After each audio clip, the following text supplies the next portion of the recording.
American Marines faced something they'd never seen before. Japanese soldiers charging directly at them.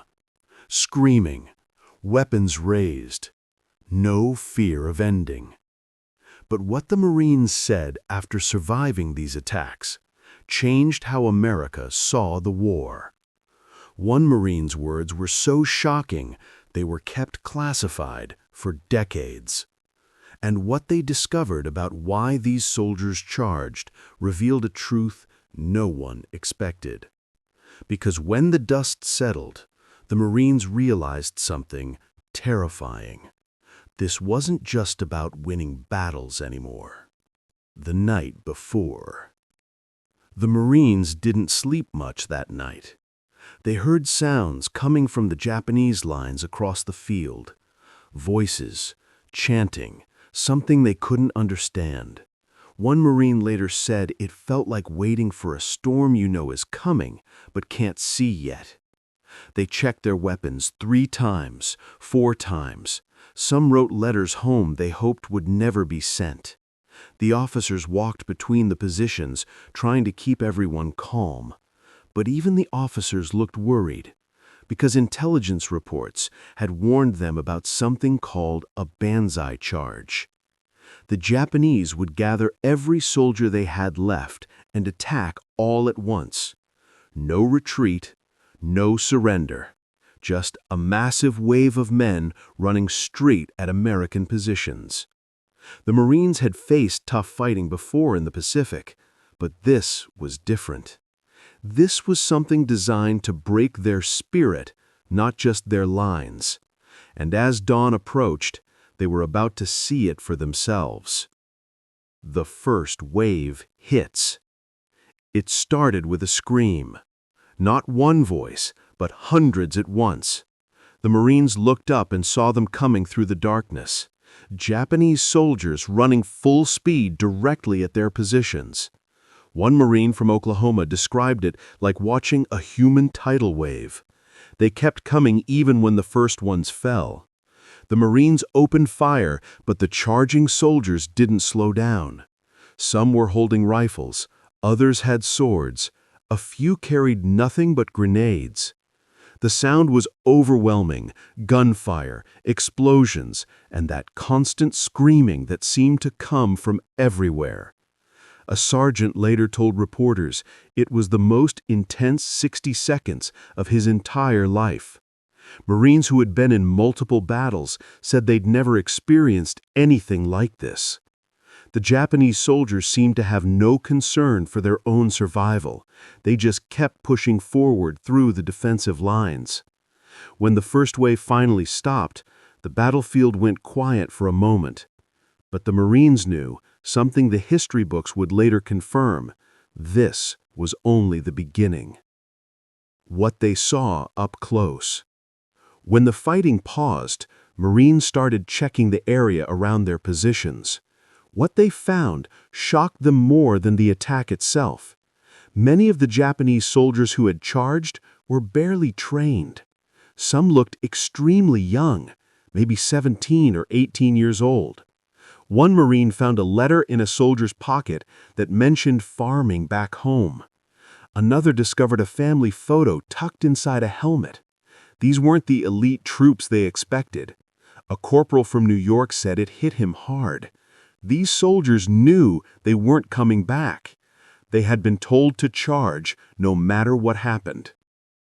The Marines realized something troubling that night. This wasn't just a military tactic. This was something else entirely, something driven by beliefs they didn't understand.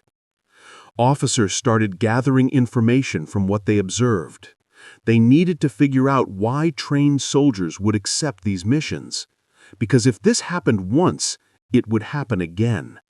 And next time, the Marines needed to be ready, not just physically, but mentally prepared for what they'd face. The words they never forgot. One Marine sergeant said something that spread through the entire division within days.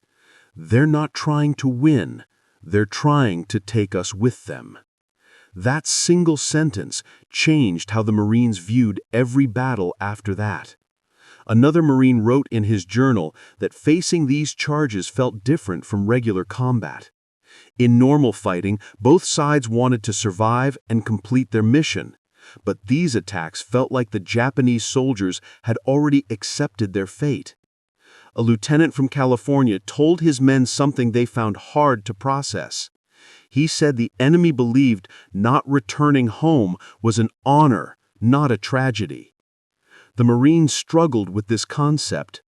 American military training focused on completing objectives and getting everyone home safely. The idea of deliberately not surviving didn't make sense to them. One Marine later told a reporter, "We fight to live. They seem to fight knowing they wouldn't." These words stuck with the veterans for decades. Many said understanding this difference was harder than the actual fighting.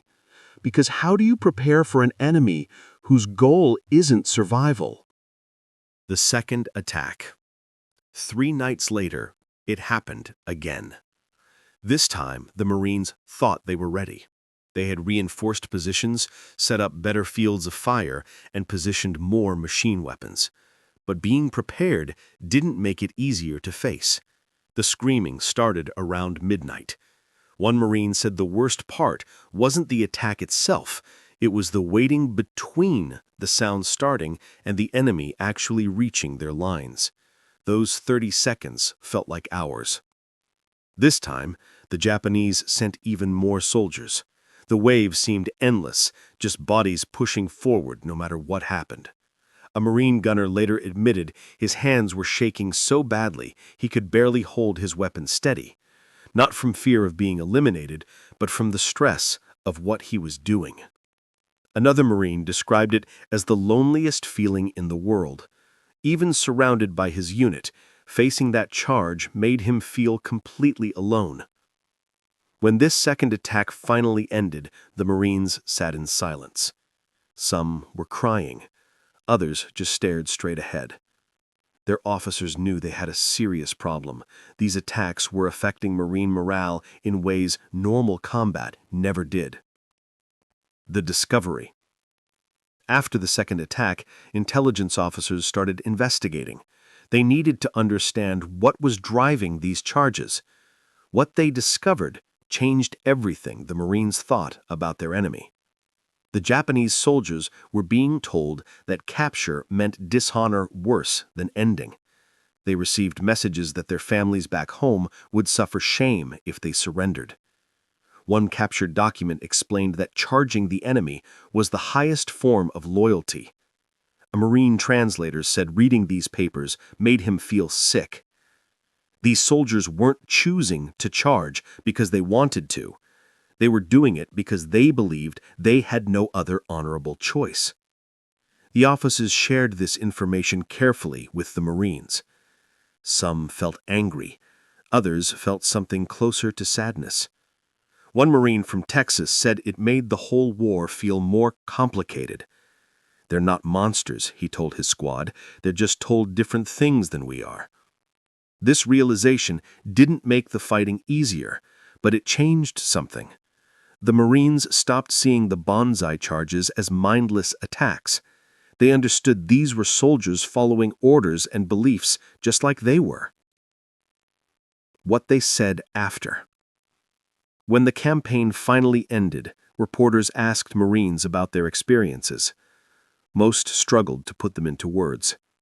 One Marine simply said, "I hope I never see anything like that again."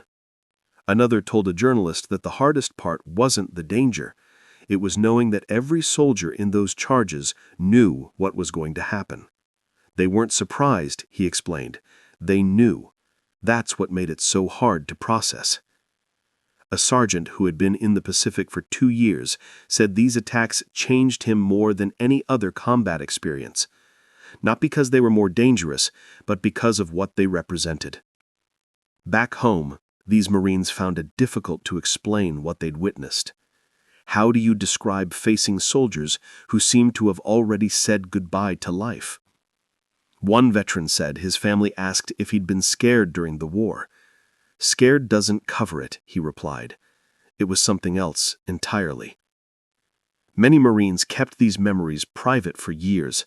Some never talked about it at all, even with other veterans, because finding the right words for what they'd experienced seemed impossible.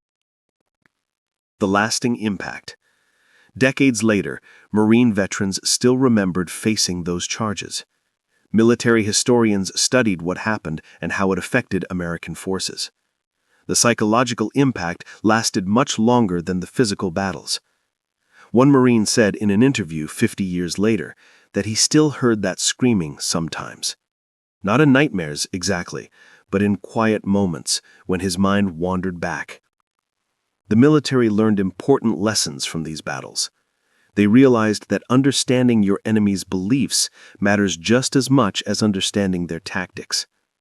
Training programs changed to prepare soldiers for facing opponents with completely different views about combat and honor. What the Marines said after facing these attacks became part of military education. Their words helped future generations understand that war isn't just about weapons and strategy. It's about the human mind and what people believe is worth fighting for. The Marines who survived carried these experiences forever. Some found peace with what they witnessed. Others never quite did. But they all agreed on one thing. Facing those Banzai charges taught them something profound about courage, belief, and the terrible cost of war. Their words ensured that this part of history would never be forgotten.